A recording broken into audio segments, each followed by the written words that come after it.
Hello friends, कैसे हैं आप? आशा करता हूं बहुत ही बढ़िया से होंगे। आज के इस सेशन में जिस होम्योपैथी मेडिसिन के बारे में हम बात करने जा रहे हैं उसका नाम है क्रियोजोटम, जिसे हम क्रियोजोट भी बोलते हैं। तो अब क्रियोजोटम होम्योपैथी की बहुत ही ज़्यादा इंपॉर्टेंट मेडिसिन क्यों हो जाती है? क्योंकि इसमें कुछ इंपॉर्टेंट PQRS सिम्टम देखने को मिलते हैं, जैसे एक्सकोरिएटिंग, बर्निंग, ऑफेंसिव डिस्चार्ज। ये 3 टाइप के डिस्चार्ज होते हैं: एक्सकोरिएटिंग, बर्निंग और ऑफेंसिव डिस्चार्ज। डिकेइंग टीथ, दांतों का सड़ना, जैसे ही जब भी दांत निकलती है तुरंत सड़ना स्टार्ट हो जाता है। ब्लीडिंग होता है गम्स से।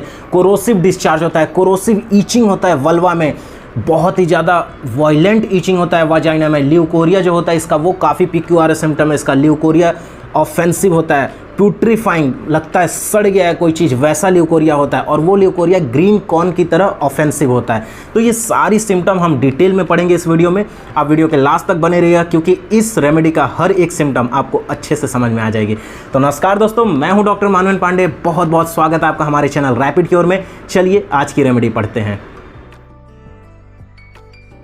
दोस्तों, आज की हमारी जो मेडिसिन है क्रियोजोटम, वो डिटेल में हम बात करेंगे इसके फीमेल जेनाइटल ऑर्गन के कंप्लेंट्स के बारे में, उसके बाद इसके मेंटल कंप्लेंट, साथ में ही बच्चों का कंप्लेंट। बच्चों में क्या क्या? तो डिकेइंग ऑफ टूथ और गम्स, मतलब माउथ की जो भी प्रॉब्लम होती है वो फीमेल जेनाइटल ऑर्गन की, और इसके मेंटल सिम्टम, और बाकी थोड़े जनरल सिम्टम, ये सारे हम डिस्कस करेंगे इस वीडियो में। तो सबसे पहले मैं आपको बता देता हूँ इसका सोर्स। तो ये बिलोंग करती है वुड टार से, ये बनाई जाती है। क्रियोजोट जो होता है उसको वुड टार से प्रिपेयर किया जाता है। सिनोनिम, जिसे और नाम से क्या कहते हैं, तो वुड टार भी कह सकते हैं, क्रियोजोट भी बोल सकते हैं। इसके प्रूवर दोस्तों 2-3 डॉक्टर थे जिन्होंने प्रूव किया था। अमेरिका के, ऑस्ट्रेलिया के 2-3 डॉक्टर प्रूव किए थे इसे। इसका सोरा माइजम सोरा होगा और सिफिलिस होगा, यानी जितने भी अल्सरेशन, डिस्ट्रक्शन जितने भी देखने को मिलते हैं ये रेमेडी में उतना ये सब मिलेगा। अल्सरेशन देखने को मिलेगा, ब्लीडिंग देखने को मिलेगा, ये सारी रेमेडी में मिलेगी कंप्लेन। उसके बाद इसकी डायथेसिस की बात करें तो डायथेसिस इसका स्क्रॉफुलस होगा, हिमोरेजिक डायथेसिस होगा। मैंने आपको पहले ही बताया कि ब्लीडिंग बहुत ही ज़्यादा प्रोमिनेंट होता है। छोटे छोटे, अगर छोटा साउंड हुआ, कट हुआ थोड़ा सा, तो ब्लीडिंग बहुत ही ज़्यादा होगा, तो इसलिए हिमोरेजिक डायथेसिस के पेशेंट होते हैं। अब इसके टेम्परामेंट की बात करें तो दोस्तों ये रेमेडी के जो भी पेशेंट होते हैं इरिटेबल नेचर के होते हैं, छोटी छोटी बात में इरिटेबिलिटी दिख जाती है उनकी। चलिए अब फटाफट इसके थर्मल की बात कर लेते हैं। तो पेशेंट बहुत ही ज़्यादा चिली होते हैं, अगर एक्सपोज हुए थोड़ा सा भी कोल्ड क्लाइमेट में तो तुरंत उनके कंप्लेन एग्रीवेट हो जाते हैं, यानी कोल्ड से एग्रीवेशन इनका मार्क्ड सिम्टम होता है, इसलिए पेशेंट चिली होते हैं। अब बात करते हैं इसके कुछ इंपॉर्टेंट सिम्टम के बारे में जो PQRS होते हैं। सबसे पहली बात मैं आपको बता दूं, नैश ट्रायोज ऑफ ऑफेंसिवनेस जो होता है उसकी ये वन ऑफ द मेडिसिन है। बाकी जो ऑफेंसिवनेस के 2 मेडिसिन है वो मर्क्यूरियस है और बैप्टिशिया। तो मर्क्यूरियस, बैप्टिशिया और क्रियोजोटम नैश ट्रायोज ऑफ ऑफेंसिवनेस के मेडिसिन होते हैं। और ये मेडिसिन जो होती है इसके सारे कंप्लेन लेफ्ट साइड होते हैं, बॉडी का जो लेफ्ट हिस्सा होता है उधर इसके कंप्लेन देखे जाते हैं, तो ये लेफ्ट साइडेड रेमेडी बोलते हैं उसको। क्रियोजोटम जो होता है वो बहुत ही ज़्यादा प्यूट्रीफाइड, कोरोसिव, यानी कोई भी अगर चीज़ हो वो डिके हो गए, डिकम्पोज हो जाए, तो उसके बाद जो उसका स्मेल होता है काफ़ी ज़्यादा ऑफेंसिव स्मेल होता है, सड़े हुए चीज़ों की तरह स्मेल होता है। वैसा इस रेमेडी का ऑफेंसिवनेस देखने को मिलता है। क्यों?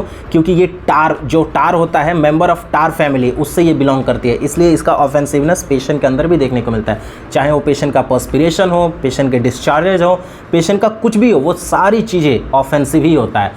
अब दोस्तों इसकी कॉन्स्टिट्यूशन की बात कर लेते हैं, कैसे कैसे पेशेंट में ये सूट होती है। तो जो पेशेंट ओवर ग्रोथ होते हैं, यानी उनकी जो एज होती है, एज से ज़्यादा दिखने में जो पेशेंट लगते हैं, अगर किसी का सपोज 10 साल का पेशेंट है लेकिन वो 15-20 साल का दिखने लगे, तो ऐसे ओवर ग्रोथ जिनका हो जाता है, ओवर एज दिखते हैं, वैसे मेंबर को पुअरली डेवलप्ड होते हैं, यानी इमेसिएशन सबसे ज़्यादा देखने को मिलता है पेशेंट में।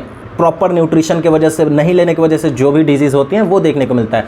साथ में जो चिल्ड्रन होते हैं वो चिल्ड्रन पुअरली डेवलप्ड होते हैं, बहुत टाल दिखते हैं। फास्फोरस का पेशेंट कैसे टॉल होता है वैसे इसके भी पेशेंट टॉल होते हैं। उसके बाद से देखने में ओल्ड लुकिंग, रिंकल्ड फेस दिखता है, साथ में डार्क कॉम्प्लेक्शन। और ये फीमेल जो डार्क कॉम्प्लेक्शन की होती हैं उनमें ये बहुत ही ज़्यादा प्रोमिनेंट सिम्टम देखने को मिलता है सारी क्रियोजोट की, जो मैं आगे आपको बताऊँगा। दोस्तों अब इसकी बात कर लेते हैं स्फीयर ऑफ एक्शन कहाँ पे वर्क करती है। तो वैसे तो क्रियोजोटम काफ़ी जगह एक्ट करती है, लेकिन उसमें भी मेन जहाँ पे स्फीयर ऑफ एक्शन है वो है इसका म्यूकस मेम्ब्रेन, उसके बाद से गम्स, यानी ये एरिया जो है टिथ के ऊपर का एरिया, वहाँ पे माउथ, उसके बाद टिथ में, फिर फीमेल जेनाइटेलिया में, और उसके बाद ब्लड में। ये थोड़े 2-4 जगह हैं जहाँ पे काफ़ी प्रोमिनेंट सिम्टम देखने को मिलता है। बाकी ओवरऑल स्किन में, लिम्फेटिक सिस्टम में और जगह देखने को मिलता है सिम्टम। अब दोस्तों इसकी पैथोफिजियोलॉजी की बात कर लेते हैं। तो ये म्यूकस मेम्ब्रेन में एक्ट करता है, स्पेशली डाइजेस्टिव सिस्टम में, और डाइजेस्टिव सिस्टम में एक्ट करके प्रोड्यूस करता है वॉमिटिंग एंड डायरिया। ये इसका मार्क सिम्टम है दोस्तों। फिर फीमेल जेनाइटल में एक्ट करता है, फीमेल जेनाइटल ऑर्गन में एक्ट करता है और प्रोड्यूस करता है कैटारल कंडीशन, जिसकी वजह से मैंने आपको बताया आगे जो भी डिजीज़ होती हैं, फीमेल ईचिंग होगा, ईचिंग ऑफ वल्वा होगा, कोरोसिव डिस्चार्ज होंगे, जो ल्यूकोरिया होगा उसका कैरेक्टर को, ये सारी चीज़ें मैं जब फीमेल जेनाइटल ऑर्गन का डिस्चार्जेस वगैरह सब डिजीज़ बताऊंगा, वो टाइम पे आपको अच्छे से समझ में आ जाएगी। अब दोस्तों इसके कुछ मेंटल सिम्टम की बात कर लेते हैं, जो कि इस रेमेडी के बहुत ही ज़्यादा इंपॉर्टेंट होते हैं। जो भी मेंटल सिम्टम होते हैं वो फीमेल में दिखते हैं और छोटे बच्चों में ये इनके सिम्टम काफ़ी प्रोमिनेंट होते हैं। तो चाइल्ड की बात कर लेते हैं। तो चाइल्ड का जो नेचर रहता है वो काफ़ी क्रॉस रहता है। जैसे मैंने आपको लास्ट वीडियो में बताया था कि चिल्ड्रन जो होते हैं वो बहुत ही क्रॉसिंग नेचर के होते हैं, यानी आप उनसे कुछ भी बात बोलिए वो उनको काट देंगे, भले वो बात सही भी हो लेकिन फिर भी काट देंगे। जैसे कालमिया ड्रग में मैंने बताया था, तो कालमिया में भी ये सिम्टम देखने को मिलता है कि चाइल्ड क्रॉसिंग नेचर के होते हैं। कोई चीज़ उनको सामने वाले को नहीं पसंद है फिर भी वो बोलेंगे, यानी डेलिबरेटली जो भी चीज़ें बोलते हैं, डेलिबरेटली बोलना उनकी हमेशा से आदत रही होती है। काफ़ी ऑब्स्टिनेट टाइप के होते हैं पेशेंट, ज़िद्दी स्वभाव के होते हैं, और उसके साथ साथ उनके अंदर एक टेंडेंसी देखने को मिलता है वीपिंग टेंडेंसी की, और ये बच्चों में भी और साथ में एडल्ट में भी, और फीमेल में सबसे ज़्यादा। मतलब कोई अगर सॉन्ग सुन रहे हैं जो कि सैड हो, उस गाने को सुनते सुनते पेशेंट के अंदर तुरंत वीपिंग टेंडेंसी आएगा, यानी रोना स्टार्ट कर देते हैं पेशेंट। एक चिल्ड्रन में और सिम्टम देखने को मिलता है कि बहुत ही ज़्यादा होता है उनको कोई भी चीज़ लेने के लिए, डिज़ायर फॉर एवरीथिंग, लेकिन जब भी कुछ दिया जाता है रिफ्यूज़ कर देते हैं। Desire for everything, whenever we give childrens refuse that things. और ये सिम्टम कैमोमिला ड्रग में भी देखने को मिलता है। साथ में वीकनेस बहुत ज़्यादा होता है, और वीक मेमोरी ये भी होता है, फॉरगेटफुल प्लस वीक मेमोरी। कोई चीज़ इनको लंबे समय तक याद नहीं रहती है। एब्रोटेनम के पेशेंट में सेम कंडीशन देखने को मिलता है, वीकनेस और साथ साथ में वीक ऑफ मेमोरी। फिर इनका जो थॉट्स होता है, जो मेमोरी होता है, फ्रीक्वेंट, मतलब तुरंत फ्रीक्वेंट वैनिश हो जाता है मेमोरी। कहीं अगर स्टेज पे जाते हैं बच्चे, पहले प्रिपरेशन करेंगे लेकिन जाएंगे स्टेज पे जब भी बोलने तुरंत वैनिश हो जाएगा, दिमाग से लगेगा हर एक चीज़ गायब हो जाएगा। पेशेंट को जो फीमेल रहती है उनको डिज़ायर रहता है, डिज़ायर फॉर डेथ, उनको कई चीज़ों से परेशान हो जाती हैं, फिर वो सोचते हैं कि मैं आत्महत्या कर ले रही हूँ तभी सारी चीज़ों का हल हो जाएगा, तो उनको डिज़ायर रहता है डेथ की। उसके बाद जो पेशेंट रहते हैं मॉर्निंग में अगर सो के जैसे उठते हैं तो वर्टाइगो यानी चक्कर आने लगता है, तो वर्टाइगो इन मॉर्निंग का ये बहुत ही ज़्यादा यूज़फुल मेडिसिन है। और जो बच्चे होते हैं उनके अंदर रेवेनस हंगर देखने को मिलता है, मतलब अभी खाए आधे घंटे बाद फिर उनको भूख लग जाएगा, भर पेट खाने के जस्ट बाद अगर फिर तुरंत भूख लग जाती है, उसके लिए ये one of the best medicine है। साथ में एब्रोटेनम, आयोडियम, ये दोनों भी मेडिसिन बहुत ही अच्छा है। और ये जो सारे सिम्टम है इनका एग्रीवेट हो जाता है जब भी ये एक्सपोज होते हैं कोल्ड वेदर में या कोल्ड क्लाइमेट में, जब भी एक्सपोज होते हैं, फिर एक्साइटमेंट से कोई चीज़ की खुशी होता है, इमोशनल हो जाते हैं, तब ये सारी सिम्टम इनका एग्रीवेट हो जाता है। और वो टाइम पे पल्सेशन काफ़ी बढ़ जाता है, इनके बॉडी के हर एक पार्ट्स पे पल्सेशन समझ में आएगा इनके। साथ में अब इसके थोड़े फिजिकल गाइडिंग सिम्टम की बात कर लेते हैं दोस्तों। तो नॉक्टर्नल यूरिया की ये बहुत ही ज़्यादा इंपॉर्टेंट मेडिसिन है। छोटे बच्चे जब भी सोते हैं बेड पे, रात में बेड गीला कर देते हैं, सुसु कर देते हैं बेड पे, उसकी one of the very good very effective medicine creosote. अगर हम इसको 30 पोटेंसी में मॉर्निंग और आफ्टरनून और इवनिंग 3 टाइम अगर प्रिस्क्राइब करते हैं तो बहुत ही अच्छा इसका रिजल्ट मिलेगा। जो फीमेल की डिस्चार्जेज रहती है वो कोरोसिव एक्रिड डिस्चार्जेज होती है, ग्रीन कलर का ल्यूकोरिया होता है, इनका कैरेक्टर जो होता है ग्रीन कलर का। फीमेल कंप्लेन हम डिटेल में बात करेंगे, उसमें इनका जो ल्यूकोरिया कैरेक्टर होता है वो ग्रीन कलर का होता है। साथ में जो बच्चों का दांत होता है वो डीके होना स्टार्ट हो जाता है, जैसे ही एपियर होता है वैसे ही डीके होना, सड़ना स्टार्ट हो जाता है। और पेशेंट यॉर्निंग करते हैं बार बार, मतलब रात में सोए हैं लेकिन फिर भी दिन में बहुत बार यॉर्निंग करते हैं, तो उसकी ये बहुत इफेक्टिव मेडिसिन है। अब दोस्तों इसकी बात कर लेते हैं कुछ पर्टिकुलर दोस्तों। अब फीमेल के मेंसेस के बारे में हम बात कर लेते हैं। इनका मेंसेस बहुत इंपॉर्टेंट होता है। तो जो मेंसेस होता है उनके अंदर मेनोरेजिया और डिसमेनोरिया दोनों देखने को मिलता है, यानी काफ़ी पेनफुल मेंसेस होता है और हेवी ब्लीडिंग, बहुत हेवी कॉपियस ब्लीडिंग होता है, इनका लार्ज अमाउंट में होता है।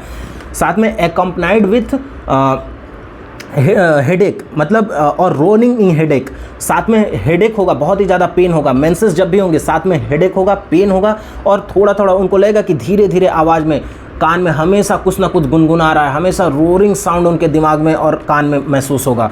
फिर स्टार्ट होने से पहले, मेंसेस जब भी स्टार्ट होगा और ये सिम्टम होगा, उसके पहले ब्लॉटिंग होना, पेट फूल जाता है पेशेंट का, पेट में काफ़ी गैस होता है, गैस की मेडिसिन काफ़ी इफेक्टिव ये मेडिसिन है गैस की भी।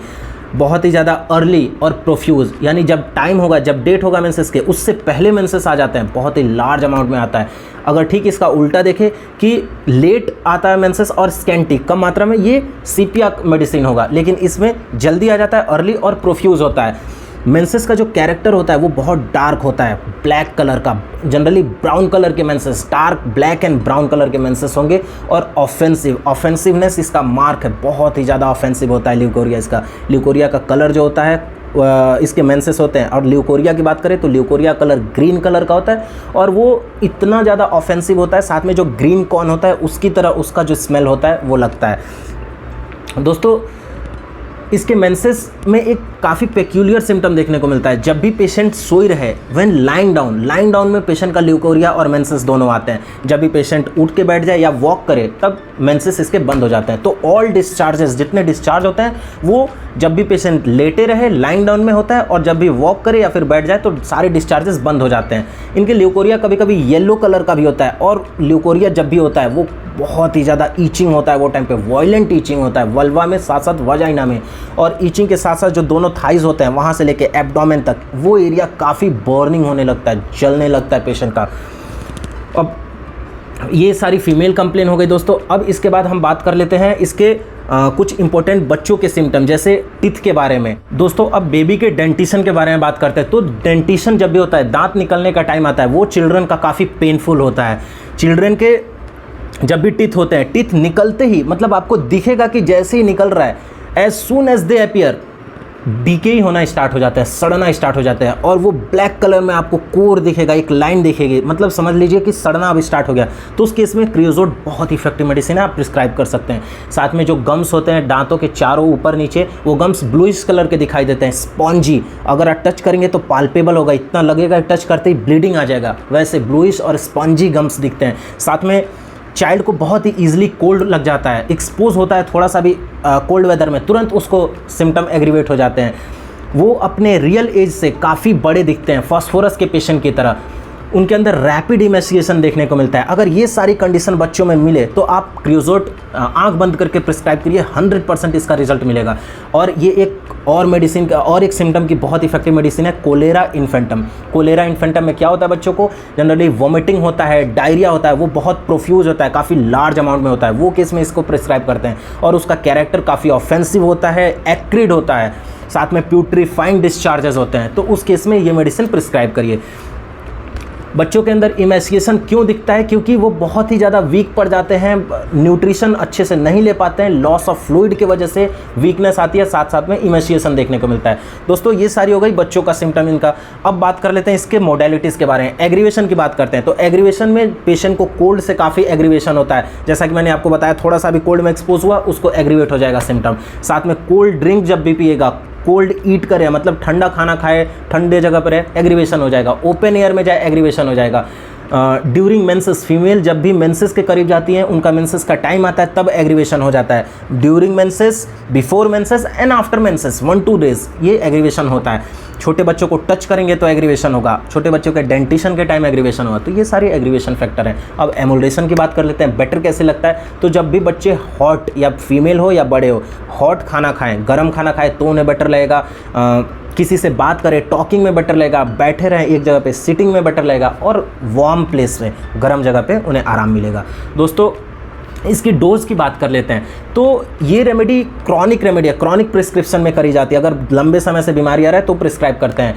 जनरली इसका सिंगल डोज ही बहुत ही ज़्यादा इफेक्टिव होता है। पेशेंट के अगर मिलता है, सिमिनिमम मिलता है, तो उसको आप एक्यूट केस हो तो आप उसको 200 पोटेंसी में दे, क्रॉनिक हो तो 30 से स्टार्ट करें, और सिंगल डोज दे के और रुके, समय दे। ये इसका duration of action 15 to 20 days का है, तो single dose is much more enough होता है, सफिशियंट होता है। ज़्यादा नहीं देते हैं, सिम्टम का वेट करते हैं, तुरंत वो गायब होगा, कुछ दिन के टाइम में गायब होगा।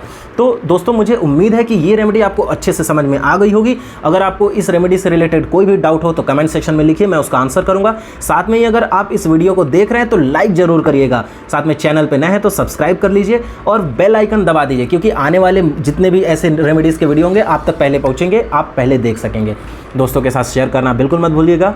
मिलते हैं एक नई रेमेडी के साथ नए वीडियो में, तब तक के लिए टेक केयर, खुश रहिए, हेल्दी रहिए। धन्यवाद।